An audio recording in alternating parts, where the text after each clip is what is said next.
हरि ओम। जय श्री राधे, जय श्री कृष्ण। आप सभी को once again welcome to all of you our channel. एक बार पुनः आप सभी का बहुत बहुत स्वागत है आप ही के यूट्यूब चैनल VKVPS परिवार श्री धाम वृंदावन। मैं राधेश्याम वशिष्ठ आप सभी का हृदय से बहुत बहुत स्वागत करता हूँ। ले चलता हूँ आज की पावन कथा प्रसंग में, जिसके अंतर्गत श्रीमद् भागवत के द्वादश स्कंद के अथा अष्टम अध्याय में हम प्रवेश करेंगे। नए आए हैं चैनल को सब्सक्राइब कर लें, बेल आइकन को भी प्रेस कर दें। मैं देर न करते हुए ले चलता हूँ आज की पावन कथा प्रसंग में। सर्वप्रथम करेंगे गोविंद नाम संकीर्तन। श्री कृष्ण गोविंद हरे मुरारी, हे नाथ नारायण वासुदेव।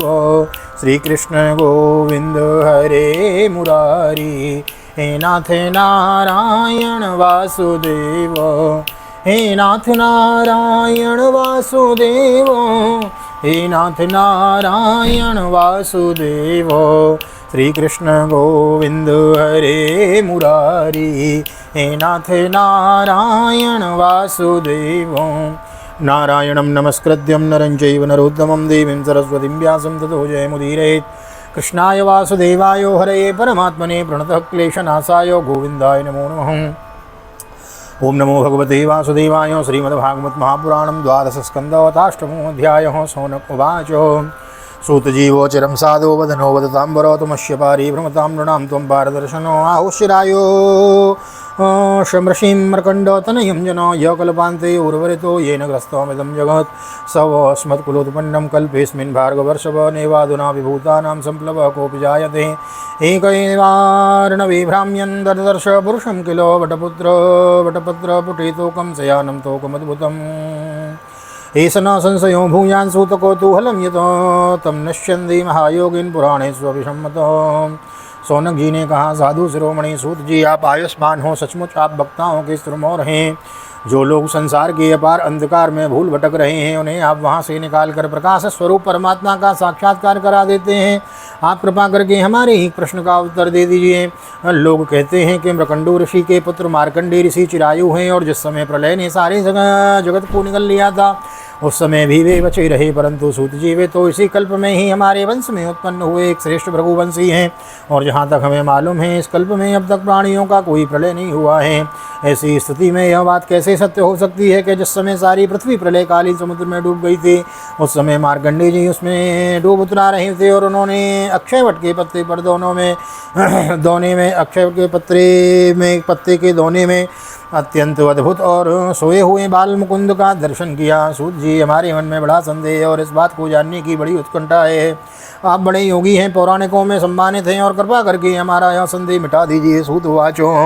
प्रश्नस्तयाम हर्षेयम कृतो लोको ब्रह्मापहो नारायणो कथा यत्रो गीता कलिमलापहो प्राप्त द्विजाति संस्कारो मार्कंडेय पितु क्रमाच्छन्दांस्योदितधर्मेण तपस्वाध्याय संयुतो बृहद्वृतो दराशान्तो जटलो वल्कलाम्बरो विव्रतकमण्डलुं दण्डो उपवीतो समेकलम। सूत जी ने कहा, सौनक जी, आपने बड़ा सुंदर प्रश्न किया है, इससे लोगों का भ्रम मिट जाएगा। और सबसे बड़ी बात यह है कि इस कथा में भगवान नारायण की महिमा है। जो इसका गान करता है उसके सारे कलमल नष्ट हो जाते हैं। सौनक जी, मृकंडू ऋषि ने अपने पुत्र मार्कंडेय की सभी संस्कार समय समय पर किए। मार्कंडेय जी विधि पूर्वक वेदों का अध्ययन करके तपस्या और स्वाध्याय से संपन्न हो गए थे। उन्होंने आजीवन ब्रह्मचर्य का व्रत ले रखा था, शांत भाव से रहते थे, सिर पर जटाएं बढ़ा रखी थी, वृक्षों की छाल का ही वस्त्र पहनते थे, और अपने हाथों में कमंडलू और दंड धारण करते शरीर पर यज्ञोपवीत और मेखला शोभायमान रहती। कृष्णाजनम साक्ष्य सूत्रम कुशाश्योनियमर्धये अग्निर्क गुरु विप्रास्त्वं अर्चयन संध्योर हरिम सायं प्रातः स गुरवे भिक्षमाहद्य भाग्यतः भुवजे गुरुवनुज्ञाता संकृण्णो चेदुपूषितो एवं तपः स्वाध्यायो परोवर्णाय वर्षाणामयुतायुतम् आराधयन् हृषिकेशं जिज्ञे मृत्युं सुदुर्जयम्। काले मृग का चर्म और रुद्राक्षमाला और कुश यह उनकी पूंजी थी। यह सब उन्होंने अपनी आजीवन ब्रह्मचर्य व्रत की पूर्ति के लिए ही ग्रहण किया था। वे सायंकाल और प्रातःकाल अग्निहोत्र, सूर्योपस्थान, गुरु वंदन, ब्राह्मण सत्कार, मानस पूजा और मैं परमात्मा का स्वरूप ही हूँ, इस प्रकार की भावना आदि के द्वारा भगवान की आराधना करते। सायं प्रातः भिक्षा लाकर गुरुदेव के चरणों में निवेदित कर देते और मौन हो जाते। गुरुजी की आज्ञा होती तो एक बार खा लेते, अन्यथा उपवास कर जाते। मार्कंडेय जी ने इस प्रकार तपस्या और स्वाध्याय में तत्पर रहकर करोड़ों वर्षों तक भगवान की आराधना की और इस प्रकार उस मृत्यु पर भी विजय प्राप्त कर ली, जिसको जितना बड़े बड़े योगियों के लिए भी कठिन है। ब्रह्म भृगुर्बोधक जो ब्रह्मपुत्राश्रये परेणते पवित्र भूतानि तेनासन्नत विस्मिता इत्थं बृहद्बृहद्धर तपस्वाध्याय संयमे तद्वावधोक्षजं योगी तद्वद्वस्तक्लेशान्तरात्मनो तस्यैवं युञ्जतश्चित्तं महायोगेन योगिनो व्यतीयायो महान् कालो मन्वन्तर् षडात्मको एतत्पुरन्दरो ज्ञात्वा सप्तमेऽस्मिन् किलान्तरे तवोविंसंकितो ब्रह्मन्नारे वेतद्विघातनं। मार्कंडेय जी ने इस प्रकार तपस्या और स्वाध्याय में तत्पर रहकर करोड़ों वर्षों तक भगवान की आराधना की और इस प्रकार उस मृत्यु पर भी विजय प्राप्त कर ली, जिसको जितना बड़े बड़े महायोगियों के लिए भी कठिन है। मार्कंडेय जी की मृत्यु विजय को देखकर ब्रह्मा भृगु शंकर दक्ष प्रजापति ब्रह्मा जी के अन्य पुत्र तथा मनुष्य देवता पितर एवं अन्य सभी प्राणी अत्यंत विस्मित हो गए। आजीवन ब्रह्मचर्य व्रतधारी एवं योगी मार्कंडेय जी की इस प्रकार तपस्या स्वाध्याय और संयम आदि के द्वारा अविद्या आदि सारे क्लेशों को मिटाकर शुद्ध अंतःकरण के इंद्रियातीत परमात्मा का ध्यान करने लगे। योगी मार्कंडेय जी महायोग के द्वारा अपना चित्त भगवान के स्वरूप में जोड़ते रहे। इस प्रकार साधन करते करते बहुत समय 6 मनवंतर व्यतीत हो गए। एतद्पुरन्दरो ज्ञात्वा सप्तमेऽस्मिन् किलान्तरे तपोविंसंकितो ब्रह्मन्नारे वेतद्विघातनं गन्धर्वाप्सरस कामं वसन्तं मलयानिलो मुनिः प्रेषयामास रजस्तोकमधो तथा देवी तदाश्रमं जग्मुर्हिमाद्रे पार्श्वोत्तरे पुष्पभद्रा नदी यत्र चित्राख्या च शिला भुवो ब्रह्मन्। इस 7वें मनवंतर में जब इंद्र को इस बात का पता चला कि तब तो वे उनकी तपस्या में संकेत और भयभीत हो गए, इसलिए उन्होंने उनकी तपस्या में विघ्न डालना आरंभ कर दिया। सौनक जी इंद्र ने मार्कंडेय जी की तपस्या में विघ्न डालने के लिए उनके आश्रम पर गंधर्व अप्सराएं काम वसंत मालयानिल लोभ और मद को भेजा। भगवान ने के वे सब आज्ञा के अनुसार उनके आश्रम पर गए। मार्कंडेय जी का आश्रम हिमालय के उत्तर की ओर है, वहाँ पुष्पभद्रा नाम की नदी बहती है, उसके पास ही चित्रा नाम की एक शिला है। तदाश्रम पदम पुण्यम पुण्य द्रुमलतांचितम पुण्य द्विजकुलाकीर्णम पुण्यमा पुण्यामल जलाशयम मत्त भ्रमर संगीतम मत्त कोकिल पूजितम मत्त बरहिन टाटोप मत्त द्विजकुलाकुलम वायु प्रविष्ट आदाय हिमनर्जर सीकरान सुमनो भी परिस्वक्तो भवामुत्तम भयं स्मरण। सौनक जी मार्कंडेय जी का आश्रम बड़ा ही पवित्र है। चारों ओर हरी भरी पवित्र वृक्षों की पंक्तियां हैं, उन पर लताएं लहराती रहती हैं। वृक्षों के झुरमुट में स्थान स्थान पर पुण्यात्मा ऋषिगण निवास करते हैं और बड़े ही पवित्र एवं निर्मल जल से भरे जलाशय समृद्धियों में एक से ही रहते हैं। कहीं मत वाले भौरे अपने संगीत में गुंजार से लोगों का मन आकर्षित करते रहते हैं, तो कहीं मत वाले कोकिल पंचम सुर में कुहू कुहू कूकते रहते हैं, तो कहीं मत वाले मोर अपने पंख फैलाकर कलापूर्ण नृत्य करते रहते हैं, तो कहीं अन्य मत वाले पक्षियों का झुंड खेलता रहता है। मार्कंडेय मुनि ने ऐसे पवित्र आश्रम में इनके भेजे हुए वायु ने प्रवेश किया। वहाँ उसने पहले शीतल झरनों की नन्ही नन्ही फुइयों का संग्रह किया, इसके बाद सुगंधित पुष्पों का आलिंगन किया और फिर काम को उत्तेजित करते हुए धीरे धीरे बहने लगा। कामदेव की प्यारी सखा वसंत ने भी अपनी माया फैलाई। संध्या का समय था, चंद्रमा उदित हो अपनी मनोहर किरणों का विस्तार कर रहे थे। सहस्त्र सहस्त्र डालियों वाले वृक्ष लताओं का आलिंगन पाकर धरती का और झुक रहे थे। नई नई कोपलों फलों और फूलों के गुच्छे अलग ही शोभायमान हो रहे थे। उद्धत चंद्र निशावक्त्रम प्रवाल काल भी वो भद्रुमलता जाले सत्रासित कुसुमा करो अन्वीय मानो गंधर्वेर गीत वादित रयूतकई अदृश्यात चापेषु स्वश्रीयूथोपति स्मरो वाग्निम सोपासीनम दद्रसु संक्रकिं करो नीलिताक्षम दुरादर्शम मूर्तिन्मन्तो विमानलम। वसंत का साम्राज्य देखकर कामदेव ने भी वहाँ प्रवेश किया। उसके साथ गाने बजाने वाले गंधर्व झुंड के झुंड चल रहे थे। उनके चारों ओर बहुत सी स्वर्गीय अप्सराएं चल रही थीं और अकेला काम ही सबका नायक था। उसके हाथ में पुष्पों का धनुष और उस पर सम्मोहन आदि बाण चढ़े हुए थे। उस समय मार्कंडेय मुनि अग्निहोत्र करके भगवान की उपासना कर रहे थे। उनके नेत्र बंद थे, वे इतने तेजस्वी थे मानो स्वयं अग्निदेव ही मूर्तिमान होकर बैठे हों। उसको देखने से ही मालूम हो जाता था कि इनको पराजित कर सकना बहुत ही कठिन। इंद्र के आज्ञाकारी सेवकों ने मार्कंडेय मुनि को इसी अवस्था में देखा। नृतुस्तस्य पुरतः स्त्रियो तो गायका जगो मृदंगो वीणा पड़वैर्वाद्यम चक्रु मनोरमम संदधिस्त्रं स्वधनसिं कामं पंचमुखं तदा मधुर्मनोरजस्तोको इन्द्रवृद्ध्या विकम्पयन् क्रीडन्त्या पुञ्जिकस्थल्या कन्दुके स्तनघोरवाद्रसोमुद्विग्नवद्यया केशवस्त्री सितस्त्रजो इतस्ततो ब्रह्मद्रष्टे अनुकुन्दुकं वायुर्जहार तद्वासो सूक्ष्म त्रुटितमेकलाम्। अब अप्सराएं उनके सामने नाचने लगीं। कुछ गंधर्व मधुर गान करने लगे तो कुछ मृदंग वीणा ढोल आदि बाजे बड़े बनोहर सुर में बजाने लगे। सौनक जी, अब कामदेव ने अपने पुनर्निर्मित पुष्प निर्मित धनुष पर पंचमुख बाण चढ़ाया। उसके बाण के 5 मुख हैं: शोषण, दीपन, सम्मोहन, तापन और उन्मादन। जिस समय वह निशाना लगाने की ताक में था, उस समय इंद्र के सेवक वसंत और लोग मार्कंडेय मुनि का मन विचलित करने के लिए प्रयत्नशील थे। उनके सामने ही पुंजकस्तरी नाम की सुंदरी अप्सरा गेंद खेल रही थी। स्तनों के वार से बार बार उसकी कमर लचक जाया करती थी। साथ ही उसकी चोटियों में गुथे हुए सुंदर सुंदर पुष्पर मालाएं बिखर कर धरती पर गिरती जा रही थी। कभी कभी तिरछी चितवन से इधर उधर देख लिया करती थी। उसके नेत्र कभी गेंद के साथ आकाश की ओर जाते, कभी धरती की और कभी हथेलियों की ओर। वह बड़े हाव के साथ गेंद की ओर दौड़ती थी। उसी समय उसकी करधनी टूट गई और वायु ने उसकी झीनी सी साड़ी को शरीर से अलग कर दिया है। विसर्ज तदा बाणम मत्वा तुम सुचितम स्वरम सर्वतुद्रा भवन मोघो मनी सस्यो यथोद्यमम तौत्यम कुर्वन्तो मनस्ते तेजसा मुनि दह्यमानान् विवृतो प्रबुद्ध्य हिमवार्भको इतीन्द्रानुचरे ब्रह्मन् दर्शितोऽपि महामुनि यन्नागाधमो भावं न तच्चित्रं महत्सुही।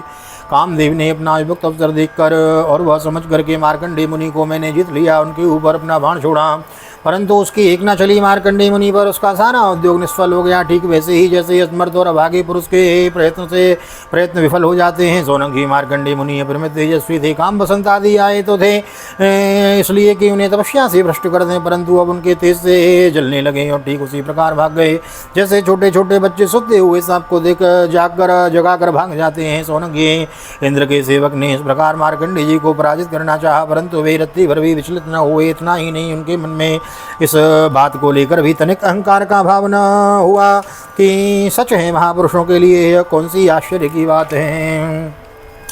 दृष्ट्वा निस्तेजसं कामं सगुणं भगवान् स्वराटो श्रुत्वानुभावं ब्रह्मर्षिर्विस्मयं समगात्परम् तस्यैवं युञ्जतश्चित्तं तपस्वाध्याय संयमे अनुग्रहाय विरासी नरनारायणो हरितो शुक्लकृष्णो नवकञ्जलोचनो चतुर्भुजो रवकल्वलारो पवित्रपाणि उपवीतकं त्रिवदकमण्डलं दण्डमृजं च वेणवम् पदयाक्षमालामुतजन्तुमार्जनं वेदं च साक्षात् तप एषरूपिणो तपडिदवर्णपि सङ्गरोचसां प्रांशुं दधानो बिबधर्सभयाच्युतो बिबधर सभार्चितो। तब देवराज इंद्र ने देखा कि कामदेव अपनी सेना के साथ निस्तेजस्त प्रभु होकर लौट गया है और सुना कि ब्रह्मर्षि मार्कंडेय जी परम प्रभावशाली हैं। तब उन्हें बड़ा ही आश्चर्य हुआ। सोनक जी, मार्कंडेय मुनि तपस्या स्वाध्याय, धारणा, ध्यान और समाधि के द्वारा भगवान में चित्त लगाने का प्रयत्न करते रहते थे। उन पर कृपा प्रसाद की वर्षा करने के लिए मुनि जन मनुहारी नरोत्तम नर और भगवान नारायण प्रकट हुए। उन दोनों में एकाकी शरीर घोर वर्ण था और दूसरे का श्याम। दोनों के ही नेत्र तुरंत के खिले हुए कमल के समान कोमल और विशाल थे। 4 भुजाएं थीं। मृग चर्म पहने हुए थे तो दूसरे वृक्ष की साल हाथों में कुछ लिए हुए थे और गले में 3 सूत के एक पवित्र शोभायमान थे।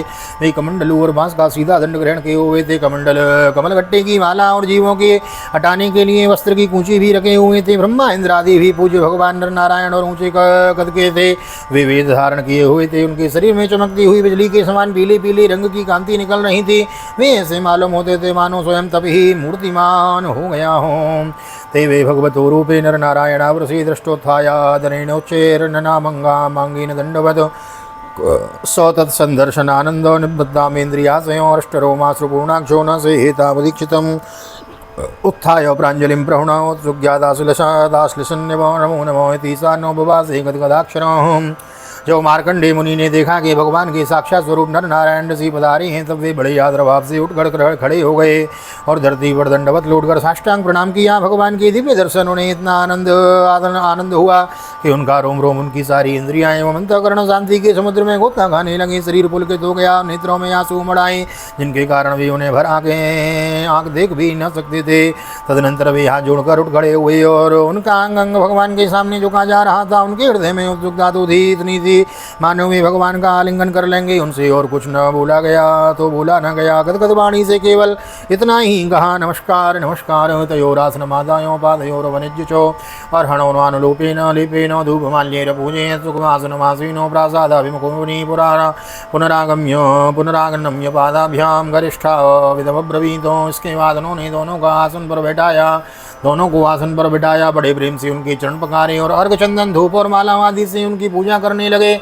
भगवान नर नारायण सुखपूर्वक आसन पर विराजमान थे और मार्कंडेय जी पर कृपा प्रसाद की वर्षा कर रहे थे। पूजा के अनंतर मार्कंडेय मुनि ने उन पर सर्वश्रेष्ठ मुनि वेशधारी नर नारायण को चारों ओर से प्रणाम किया और वह स्तुति की। मार्कंडेय वाचो किं वर्णये तव विभो यदुदीरितोषु सस्पन्द्यते तमनुवाङ्मनि इन्द्रियाणि स्पन्दन्ति वे तनुभृतामजसवर्ययोश्च स्वस्यास्यथापि भजतामसि भावबन्धो स्वस्याप्यथापि भजतामसि भावबन्धो मूर्ति इमे भगवतो भगवन् त्रिलोक्याग्रे मायतापविरमाय च मूर्तिमृत्यजित्ये नानाविभर्षवितो मन्यतनोर्यथेदं दृष्ट्वा पुनर्ग्रसति सर्वमेवोर्णनाभि। मार्कंडेय मुनि ने कहा, भगवान मैं अल्पज्ञ जीव भला आपकी अनंत महिमा को कैसे वर्णन कर सकता हूँ। आपकी प्रेरणा से ही संपूर्ण प्राणियों में ब्रह्मा शंकर तथा मेरे शरीर में प्राण शक्ति का संचार होता है और फिर उसी के कारण वाणी वन तथा इंद्रियों में भी बोलने सोचने विचारने और करने जानने की शक्ति आती है। इस प्रकार सबके प्रेरक और परम स्वतंत्र होने पर भी आप अपना भजन करने वाले भक्तों के प्रेम बंधन में बंधे हुए हैं। प्रभु आपने केवल विश्व की रक्षा के लिए ही मत्स्य कूर्मा आदि अनेकों अवतार ग्रहण किए हैं, वैसे ही आपने ये दोनों रूप भी त्रिलोकी के कल्याण, उसकी दुख निवृत्ति और विश्व के प्राणियों को मृत्यु पर विजय प्राप्त कराने के लिए ग्रहण किया है। आप रक्षा तो करते ही हैं, मकड़ी के समान अपने से ही इस विश्व को प्रकट करते हैं और फिर स्वयं अपने में ही लीन भी कर लेते हैं। तस्य विद्योतिरज्जरे सुदुरंग्रे मूलम यस्तं न कर्म गुणकाल रुजः स्पृशन्ति यद वै स्तुवन्ति निमनन्ति निनमन्ति यजन्ति वीक्ष्णं ध्यायन्ति वेद हृदया मुनयस्तदाब्दे नान्यं तवाङ्ग्रे पनयादपवर्गमूर्ते क्षेमं जनस्य परितोभ्य ईश विद्मो ब्रह्म विभेत्य चलतोऽधिपरार्धधिष्णो ब्रह्म विभेत्य लमतोऽधिपरार्धधिष्णो कालस्य ते किमुतकृत भौतिकानाम्। आप चराचर का पालन और नियमन करने वाले हैं। मैं आपके चरण कमलों में प्रणाम करता हूँ। जो आपके चरण कमलों की शरण ग्रहण कर लेते हैं उन्हें कर्म गुण और काल जनित क्लेश स्पर्श भी नहीं कर सकते। वेद के मर्म के ऋषि मुनि आपकी प्राप्ति के लिए निरंतर आपका स्तवन वंदन पूजन और ध्यान किया करते हैं। प्रभु जीव के चारों ओर भय और भय का भूल वाला है, औरों की तो बात ही क्या है। आपके काल रूप से स्वयं ब्रह्मा भी अत्यंत भयभीत रहते हैं, क्योंकि उनकी आयु भी सीमित केवल 2 परार्थ की है। फिर उनसे बनाए हुए भौतिक शरीर वाले प्राणियों के संबंध में तो कहना ही क्या है। ऐसी अवस्था में आपके चरण कमलों की शरण ग्रहण करने के अतिरिक्त और कोई परम कल्याण तथा सुख शांति का उपाय हमारी समझ में नहीं आता, क्योंकि आप स्वयं ही मोक्ष स्वरूप हैं। तद्वै भजामृतधियस्तव पादमूलम हिद्वेदमात्मक्षति चात्मगुरो परस्यो देहाद्य पार्थम सदन्त्यविभज्य मात्रम विन्देत ते तर्हि सर्वमनीय सिद्धार्थम सद्वं रजस्तम इति सतवात्मबन्धो माया मया स्थितिलयोदय हि तवोऽस्यो लीला धृता तदयदपि सत्त्वमयि प्रशान्त्ये नान्ये नृणां व्यसनमोह विवाश्रयाभ्याम्। भगवान आप समस्त जीवों के परम गुरु सौम्य श्रेष्ठ और सत्य ज्ञान स्वरूप हैं, इसलिए आत्मस्वरूप को ढक देने वाले देह के आदि निष्फल असत्यो नाशवान और प्रतीति मात्र पदार्थों को त्याग कर मैं आपके चरण कमलों की ही शरण ग्रहण करता हूँ। कोई भी प्राणी यदि आपकी शरण ग्रहण कर लेता है तो उसे आप सारे अभीष्ट पदार्थ प्राप्त कर देता है। जीवों की परम सुहृद प्रभु यद्यपि सत्य और तम ये दोनों गुण आपकी ही मूर्ति हैं, इन्हीं के द्वारा आप जगत की उत्पत्ति स्थिति और लय अनेकों मायामयी लीलाएं करते हैं। फिर भी आपकी सत्य गुणमयी मूर्ति जो जीवों को शांति प्रदान करती है, रजोगुणी और तमोगुणी मूर्तियों से जीवों को शांति नहीं मिल सकती, उनसे तो दुख और मोह और भय की ही वृद्धि होती है भगवान। इसलिए बुद्धिमान पुरुष आपकी और आपके भक्तों की परम प्रिय एवं शुद्ध मूर्ति नर नारायण की उपासना करते हैं। तस्मात् तवेय भगवन् तथावकानां शुक्लां तनुं सुदते यथा कुशलां भजन्ति यत स्वात्वतां पुरुषरूपं सन्ति सत्वं लोको यतो भयमुतात्मसुखं न चान्य तस्मै नमो भगवते पुरुषाय भूम्ने विश्वाय विश्वगुरवे परदेवतायै नारायणाय ऋषये च नरोत्तमायो हंसाय संयतगिरे निगमेश्वरायो यं वेन वेदवितता क्षपतिर्भ्रमर्धि सन्तं स्वकेष्वसु यद्यपि धृततेषु तन्माययावृतमति सौ एव साक्षात् दास्ताद्यस्तवाखिल गुरो रूपसाद्य वेदम्। इंद्रियों के जाल में फंसकर आपकी झांकी से वंचित हो जाता है, किंतु सारे जगत गुरु भगवान इसलिए बुद्धिमान पुरुष आपकी और आपके भक्तों की परम प्रिय एवं शुद्ध मूर्ति नरनारायण की उपासना करते हैं। पांचरात्र सिद्धांत के अनुयायी विशुद्ध शुद्ध को ही आपका श्री विग्रह मानते हैं। उसी की उपासना में आपके नित्यधाम वैकुंठ की प्राप्ति होती है। उसी धाम की यह विलक्षणता है, वह लोग होने पर भी सर्वथा भय रहित और भोगयुक्त होने पर भी आत्मानंद से परिपूर्ण है। वीर जो गुण और तमोगुण की आपकी मूर्ति स्वीकार नहीं करते। भगवान आप अंतर्यामी सर्वव्यापक सर्वस्वरूप जगत गुरु परमाराध्य और शुद्ध स्वरूप हैं। समस्त लौकिक और वैदिक वाणी आपके अधीन है। आप भी वेद मार्ग के प्रवर्तक हैं। मैं आपके इस युगल स्वरूप नरोत्तम नर और ऋषिवर नारायण को प्रणाम करता हूँ। यद्यपि प्रत्येक जीव की इंद्रियां तथा उनके विषयों में, प्राणों में तथा हृदयों में भी विद्यमान है, तो भी आपकी माया से जीवों की बुद्धि इतनी मोहित हो जाती है, ढक जाती है कि वो निष्फल और झूठी इंद्रियों के जाल में फंसकर आपकी झांकी से वंचित हो जाता है। किंतु सारे जगत के गुरु तो आप ही हैं। इसलिए पहले ज्ञानी होने पर भी जब आपकी कृपा से उसके आपके ज्ञान भंडार वेदों की प्राप्ति होती है, तब आपके साक्षात दर्शन कर लेता है। यद दर्शनम निगमो आत्मरः प्रकाशम मुह्यन्ते यत्र कवयो ज परां यतन्तो तम सर्ववाद विषय प्रतिरूपशीलं वंदे महापुरुषम आत्मनिगूढ़बोधम। प्रभु वेदों में आपका साक्षात्कार करने वाला वह ज्ञान पूर्ण रूप से विद्यमान है, जो आपके स्वरूप का रहस्य प्रकट करता है। ब्रह्मा आदि बड़े बड़े प्रतिभाशाली मनीषी उसे प्राप्त करने के लिए यत्न करते रहते हैं, रहने पर भी मोह में पड़ जाते हैं। आप भी ऐसी लीला विहारी है कि विभिन्न मत वाले आपके संबंध में जैसा सोचते विचारते हैं, वैसा ही शील स्वभाव और रूप ग्रहण करके आप उसके सामने प्रकट हो जाते हैं। वास्तव में आप देह आदि समस्त उपाधियों में छिपे हुए विशुद्ध विज्ञान धन है।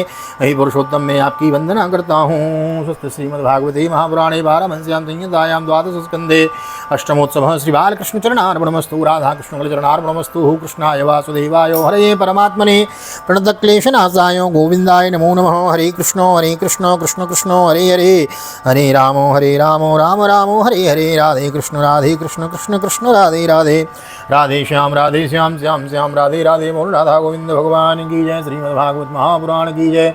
श्री वेद व्यास जी महाराज की जय। श्री सुखदेव जी महाराज की जय। राजा परीक्षित जी महाराज की जय। राजा रामचंद्र भगवान की जय। श्री हनुमान जी महाराज की जय। गोवर्धन नाथ की जय। यमुनी महारानी की जय। वृंदावन माँ की बिहारी लाल की जय। गैया मैया की जय। तुलसी मैया की जय। अपने अपने माता पिता की जय। सदगुरुदेव भगवान की जय। आज के आनंद की जय। जय श्री राधे जय श्री राधे, जय जय श्री राधे श्याम, जय जय राधे जय जय श्याम। सबको मिले वृंदावन धाम। ऐसी प्रार्थना मेरी ठाकुर जी के चरणों में। यहाँ तक वीडियो बनी है तो वीडियो को लाइक कर दीजिए, शेयर कर दीजिए, कमेंटों में भागवत भगवान की जय लिख दीजिए। मिलते हैं अगले अध्याय में, 10वें अध्याय में। बड़ी सुंदर विस्तार पूर्वक हम कथा श्रवण कर रहे हैं। बने रहिए चैनल में बने रहने के लिए हृदय से बहुत बहुत धन्यवाद, बहुत बहुत साधुवाद। मिलते हैं अगली वीडियो में, तब तक के लिए श्री धाम वृंदावन भागवत निकेतन में राधे श्याम वशिष्ठ ठाकुर जी का दर्शन करते हुए आप सभी को हृदय से प्यार भरी जय श्री राधे, जय श्री कृष्ण, हरि ओम।